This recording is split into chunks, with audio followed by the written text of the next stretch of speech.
welcome to BTC News. BTC News in the Asia first and only one crypto news channel.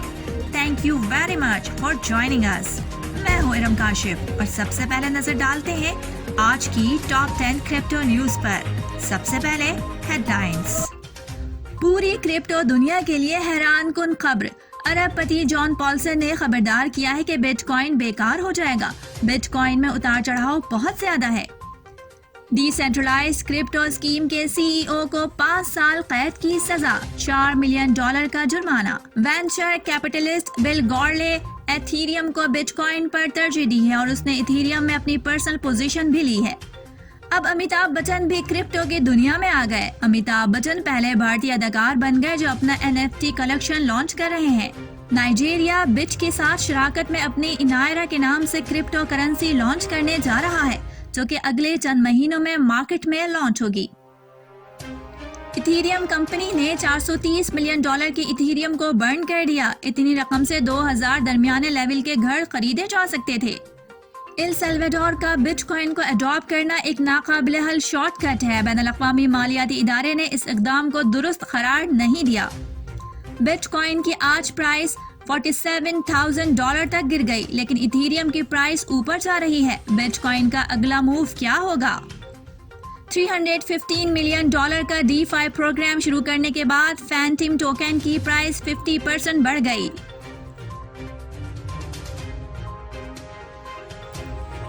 अरबपति hedge fund manager John Poulsen, जो अमरीकी housing market के खिलाफ Fortune बेट लगाने के लिए मशहूर है, का कहना है कि क्रिप्टो करेंसी एक बुलबुला है जो कि बेकार साबित होगा।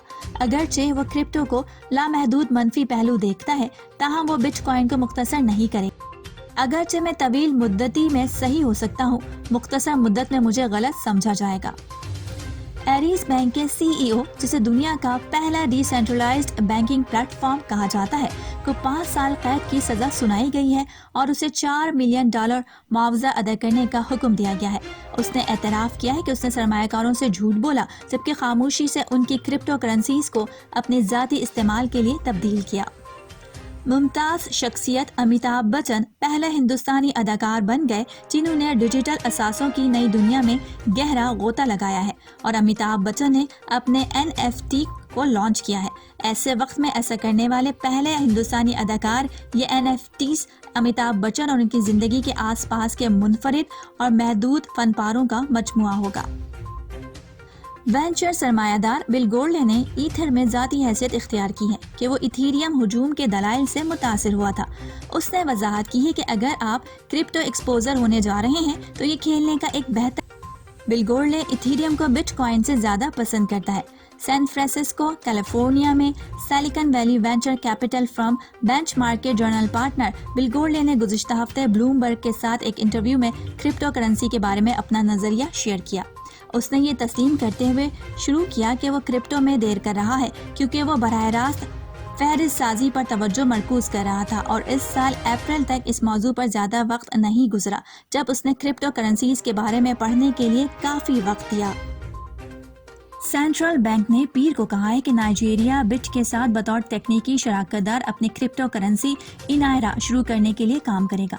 सेंट्रल बैंक ने रवां साल के आखिर में अपनी डिजिटल करेंसी लॉन्च करने के मंसूबे का ऐलान किया, जब नाइजीरिया ने बैंकों और मालियाती इदारों को फरवरी में क्रिप्टो करेंसीज में लेन देन या सहूलत देने से रोक दिया। सेंट्रल बैंक के गवर्नर ने कहा है कि इनायरो बिटवे के तौर पर काम करेगी, जिसके खिलाफ सार्फिन अपने बैंक अकाउंट में मौजूद फंड्स रख सकते हैं। पीर को एक बयान में उन्होंने कहा कि करेंसी मालियाती शमूलियत को तेज करेगी और सस्ते और तेज तर तरसीलाती ज़र को काबिल बनाएगी। क्रिप्टो पंक्स मकबूल NFT प्रोजेक्ट ने 28 अगस्त तक की टोटल फरोख्त में $1 बिलियन की सेल्स की हैं और ये कारनामा हासिल करने वाला सिर्फ दूसरा NFT प्रोजेक्ट बन गया है। क्रिप्टो पंक्स, जो 10,000 इथीरियम बेस्ड NFT पर मुश्तमिल है, फिलहाल एक हैरत अंगेज $1.16 बिलियन की हुमा वक्त फरोख्त के साथ दूसरे नंबर पर है। NFT इग्रेशन साइट क्रिप्टो स्लैम के मुताबिक क्रिप्टो पंक्स को एक्सी इन्फिनिटी के बाद दर्जा दिया गया है, जिसकी फरोख्त $1.65 बिलियन है। تقریباً 25 دن پہلے ایتھیریم بلاک چین نے لندن ہارڈ فورک کو نافذ کیا اور متعدد خصوصیات کو رول سیٹ میں شامل کیا گیا۔ سب سے زیادہ متوقع تبدیلیوں میں سے ایک EIP 1559 تھی، جو کہ ایتھیریم کو برن کر کے ایتھر ڈیفلیشنری بناتی ہے۔ 5 اگست سے اب تک $432 ملین مالیت کا ایتھرن برن کیا جا چکا ہے۔ بین الاقوامی مالیاتی فنڈ نے ایل سلواڈور کے بٹ کوئن کو قانونی ٹینڈر کے طور پر اپنا۔ اتوار کو شائع ہونے والی ایک بلاگ پوسٹ کے ساتھ IMF نے ٹویٹ کیا کہ بٹ کوئن جیسے نجی طور پر جاری کردہ کرپٹو اثاثوں کا خطرہ بناتا ہے کہ انہیں قومی کرنسی کے برابر بنانا ایک ناگزیر شارٹ کٹ ہے۔ بلاگ پوسٹ میں IMF نے تسلیم کیا ہے کہ ڈیجیٹل اثاثے سستی اور تیز ادائیگی فراہم کرنے، مالی شمولیت کو بڑھانے اور سرحد پار منتقلی کی سہولت فراہم کرنے کی صلاحیت رکھتے ہیں۔ بٹ کوئن کی قیمتیں 2.82% کم ہو کر $47,055 تک گر گئیں۔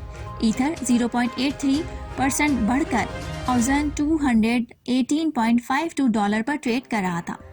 پچھلے 2 ہفتوں میں بٹ کوئن $50,000 سے زیادہ کو چھو گیا اور $47,000 پر آ گیا۔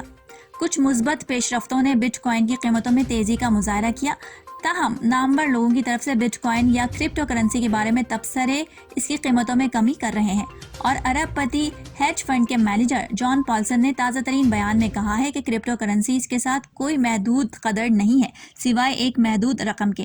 انہوں نے کہا کہ پورا طبقہ بہت غیر مستحکم ہے اور یہ بٹ کوئن مختصر مدت کے اندر اندر $50,000 سے $45,000 تک چلا گیا۔ آپ دیکھ رہے ہیں ایشیا کا پہلا اور only crypto news channel BTC news. اگر آپ کرپٹو دنیا کی latest news and crypto currencies کے پرائسز اپڈیٹس حاصل کرنا چاہتے ہیں تو BTC نیوز کو سبسکرائب کر لیں۔